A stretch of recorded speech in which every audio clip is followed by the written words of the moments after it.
Olá, pessoal. Eu sou o Elfo Lunar, do Instituto Mãe Terra. É um prazer estar aqui novamente com vocês.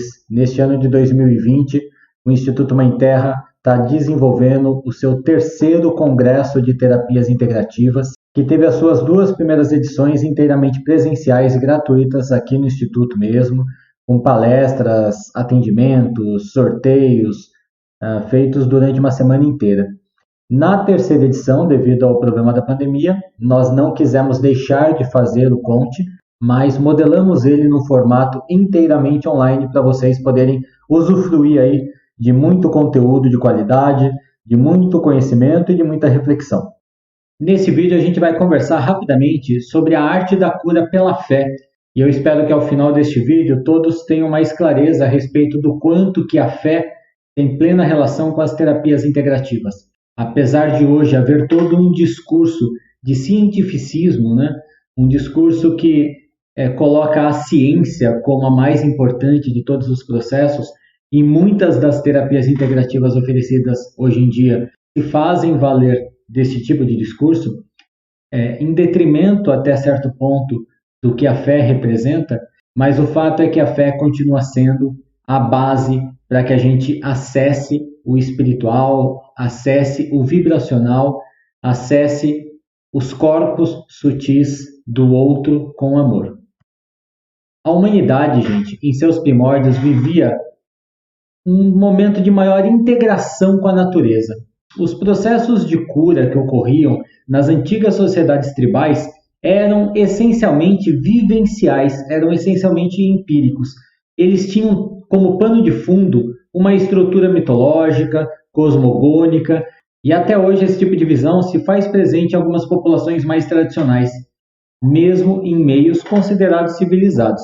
Aqueles que tinham conhecimento sobre as artes da cura, aqueles que possuíam conhecimento sobre a necessidade do ser humano de ser ajudado e que também tinha conhecimento sobre as propriedades das plantas, sobre os venenos dos animais, sobre como produzir medicamentos tanto a partir de matérias-primas vegetais quanto de matérias-primas animais. Estas pessoas, elas eram detentoras de poderes, elas eram detentoras de faculdades consideradas fantásticas, sendo diferenciadas das outras pessoas que compunham aquela tribo, que compunham aquela comunidade. Estas pessoas, elas sempre foram identificadas, seja pelo nome de xamã, seja pelo nome de feiticeiro ou feiticeira, seja pelo nome de bruxo ou bruxa, ou mesmo nas tradições mais organizadas, até com algum cargo sacerdotal dentro de determinado caminho religioso daquela cultura. As práticas de cura que essas pessoas faziam eram recheadas de rituais maravilhosos, místicos, mágicos, o que as faziam se destacar ainda mais na sociedade na qual elas estavam inseridas. Elas eram então consideradas realmente especiais. Em muitos locais eram consideradas até mesmo como mediadoras entre os deuses e os seres humanos. Eram detentores do poder sobre a vida e sobre a morte. Nestas antigas culturas, as realidades físicas e as realidades energéticas e espirituais, elas não eram consideradas separadas, apartadas uma das outras. O indivíduo, ele era entendido como um ser social e sociável, tanto em relação à tribo, quanto em relação ao todo, quanto em relação à natureza. Consequentemente, a concepção de saúde e de doença perpassava essa consciência. Então, a ideia de saúde sempre era relacionada com aquela pessoa que era alegre, feliz, expansiva, que se relacionava muito bem com os outros, que tinha uma vida social ativa. Em contrapartida, as doenças sempre estavam relacionadas a pessoas que não tinham uma vida social muito bem desenvolvida, que acabavam preferindo isolamento, que viviam tristes, que não se relacionavam com os outros. Independente das variações que a gente vai, obviamente, encontrar em cada uma das culturas do mundo, nós vamos encontrar alguns pilares que são comuns em todas estas práticas.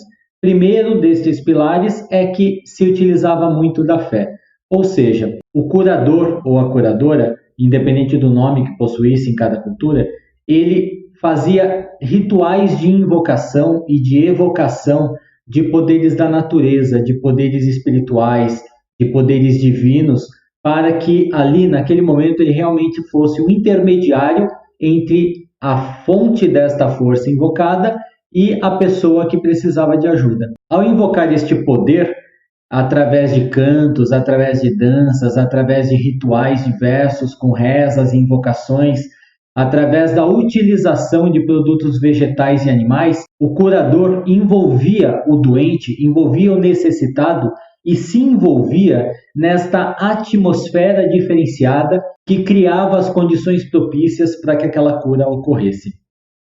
Ele até poderia utilizar um chá, até poderia utilizar um banho, uma vaporização, alguma técnica específica ao manipular estas matérias todas. Mas o fato é que para que tudo funcionasse da forma que tinha que funcionar, o curador ou a curadora tinha fé de que tudo aquilo iria funcionar. Tinha fé de que aqueles poderes invocados estariam presentes ali. E a fé vai muito além do que apenas acreditar.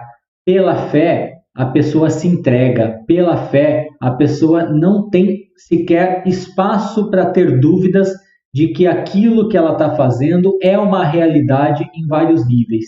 E assim sempre funcionou. Esta linha de prática chegou até os nossos dias de hoje em algumas poucas tradições, entre elas a tradição do benzimento. O benzimento, aqui no Brasil, muitas vezes é chamado apenas de reza. O benzedeiro ou a benzedeira se torna um rezador ou uma rezadeira. Essa é uma prática com uma origem milenar no Brasil, tanto com raízes nas antigas tradições indígenas, quanto também nas antigas tradições africanas, italianas e de diversas nações que acabaram migrando aqui para o Brasil e acabaram escolhendo o Brasil como sua nação. Mas se a gente for vasculhar a história da humanidade, nós vamos encontrar elementos desta prática de benzimento em praticamente todas as antigas culturas do mundo, que chegou até os dias de hoje e que infelizmente é tão mal visto, é tão mal falado por muitas pessoas e, consequentemente, tem cada vez menos adeptos de sua prática no Brasil e no mundo. Estas pessoas, que são os benzedeiros e benzedeiras, sempre utilizaram plantas, animais, instrumentos cortantes, invocações de poderes divinos para fins de cura, ou seja, também na prática do benzimento, a gente vai encontrar a necessidade da fé e vai encontrar o posicionamento do agente curador como um intermediário entre a pessoa que está precisando e algum ser ou poder divino. Aqui, por exemplo, nessa imagem, nós trazemos um ritual de benzimento numa determinada região da Venezuela, onde tem 2 pessoas que claramente estão recebendo o benzimento e 3 pessoas que estão aplicando este benzimento, se colocando então como intermediários entre os necessitados que estão no chão e as forças que estão sendo invocadas para que a cura aconteça. Nós vemos aí diversos elementos indígenas, africanos e outros mais que envolvem o uso de magia, de feitiçaria e, acima de tudo, que envolve a canalização da fé para que este ato seja uma realidade e faça o seu devido efeito. Qual é a influência que nós vemos de tudo isso, que é considerado como primitivo por muitas pessoas, que é considerado como ultrapassado, e que muitas vezes, infelizmente, pelo mau uso, é criminalizado, inclusive, como curandeirismo, né? No Brasil mesmo é proibido a prática de curandeirismo, mas o que a gente vê de forte influência destas culturas antigas na modernidade? Praticamente, gente, todas as chamadas terapias alternativas, terapias holísticas, terapias integrativas, tiveram as suas raízes em antigas culturas do mundo. Então você pode ter certeza que se você pega qualquer uma das clássicas terapias holísticas, como medicina tradicional chinesa, como medicina ayurvédica, como terapia xamânica, terapia bioenergética, fitoterapia, aromaterapia, cromoterapia e etc., elas tiveram a sua origem em sociedades geralmente tribais, em culturas extremamente antigas, que começaram estas mesmas práticas ainda recheadas com a fé.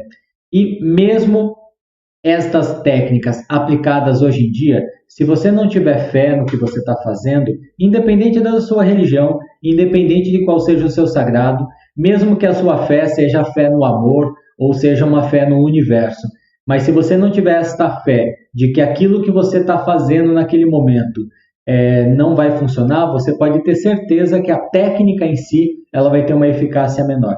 Qualquer uma destas técnicas, se você fizer mecanicamente ou apenas visando o dinheiro que vai receber do cliente, ela vai estar consideravelmente limitada. Pensem, por exemplo, num reiki. Como que você vai aplicar um reiki se você não tiver fé que aquele símbolo aplicado ele está canalizando energia cósmica universal a partir da egrégora da técnica de reiki específico que você estiver aplicando?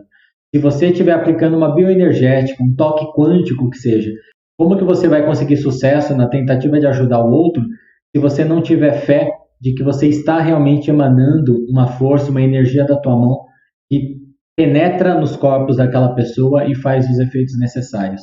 Então, mesmo que a fé hoje em dia ela possa ser um termo entendido apenas dentro do contexto dos dogmas de determinadas regiões, a fé ela nunca esteve realmente limitada nestes contextos.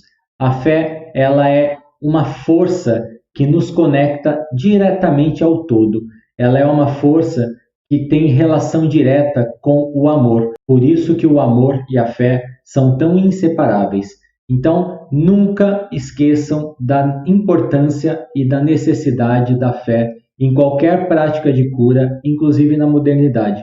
E, independente de qualquer técnica que o terapeuta usa hoje em dia, sempre respeitem estas antigas tradições, inclusive as que ainda estão vivas hoje em dia, porque com certeza a existência delas auxiliou para que a técnica que você aplica exista. E para concluir, gente, fica essa reflexão final. Entendendo nossa história, aprendemos a respeitar todos aqueles que foram responsáveis pela construção dos conhecimentos que hoje alicerçam nossa realidade. Assim, conseguiremos auxiliar em um real avanço da nossa cultura, alimentada pelas raízes guardadas por nossos ancestrais. Muito obrigado, gente.